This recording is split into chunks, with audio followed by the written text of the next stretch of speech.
Yo, what's happening, everybody? Monkey Mike here, back with the wingies. Man, growing out hair can be kind of a pain sometimes. I had dreadlocks. It was really actually kind of frustrating. So I've been letting it grow back, and I'm at that awkward stage with the wingies. It's like I'm going to try to fly away. Anyways, so today I want to talk to you guys about sway bar support blocks. If you don't know what they are, stay tuned, and I will teach you. So these ones are made by Naroh Motorsports. And I gotta say, these are definitely quality. That's for sure. Man, I never open boxes the right way. I always open them all funny. Anyways, these things are awesome. And no, I haven't used them yet. I know somebody who has, and they're fantastic. I think Flying Miata or Moss Motors makes like just a block. It's basically just like an aluminum block. And what it does is it goes in that cavity right there. This right here. So what this is going to end up doing is it's going to get bolted in here. There. So see how that sits? Well, it comes with some longer hardware. Okay. And the idea of the longer hardware is that it has nuts on the back of it here. You're going to thread it up through here. It'll go through these. And as it threads up, you'll put these on it, and then you'll push the block up against it. So again, there's the other one. So let's see if we can knock this out real quick. This should be an extremely easy install. It really should just be as straightforward as I told you. Give me a moment to set up the camera, and we'll see if we can make it happen. So this is going to be as simple as just removing these here. No fancy tools needed. It is only a 12 millimeter. We'll see the sway bar bracket start to drop there. Now, I don't recommend taking both of them out at the same time.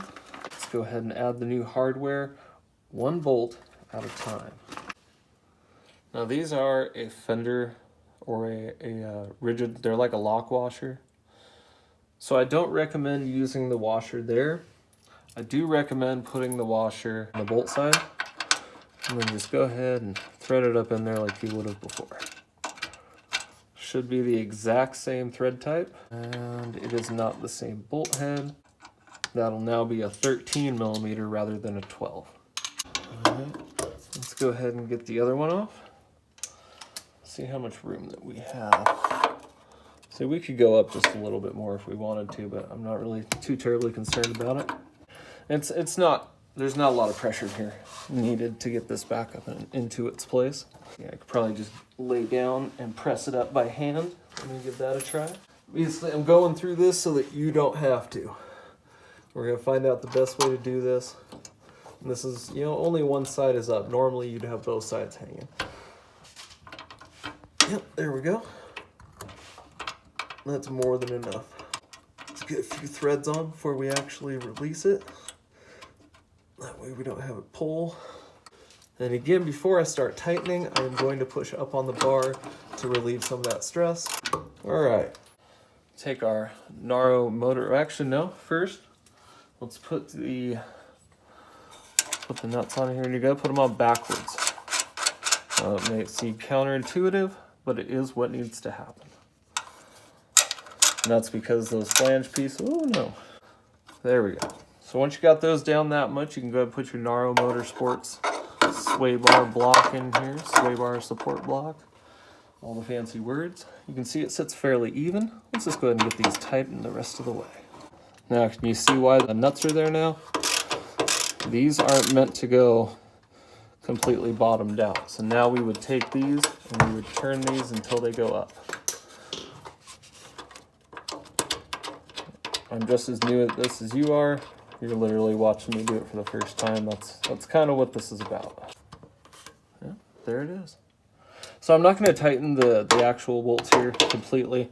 Not that it matters. This here, the bar itself, will actually move around enough. What I'm concerned about is where the bar will sit. The front suspension is not preloaded. It shouldn't really matter that much. So I'll adjust it later, but we want to go for a good, nice and Guten tight. Get this in here as well. Likelihood is I'll come back and use some blue thread locker on it later. I do suggest that. And then I'm guessing these are a 13 as well. Just a sec. Yeah, they are. But there you go. I think that's pretty cool. I think it'll help out a lot. There's actually a kit that relocates that entire bracket. You can see it has the 2 bolts right here, and then it'll come out and they cut it out right there, and they put a whole new block in there.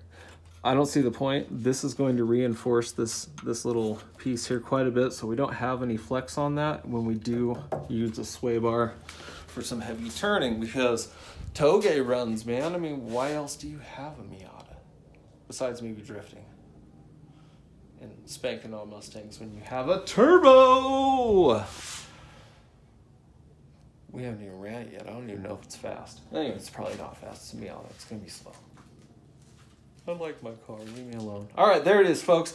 Naroh Motorsports, sway bar support block. Thanks for tuning in. Y'all take care.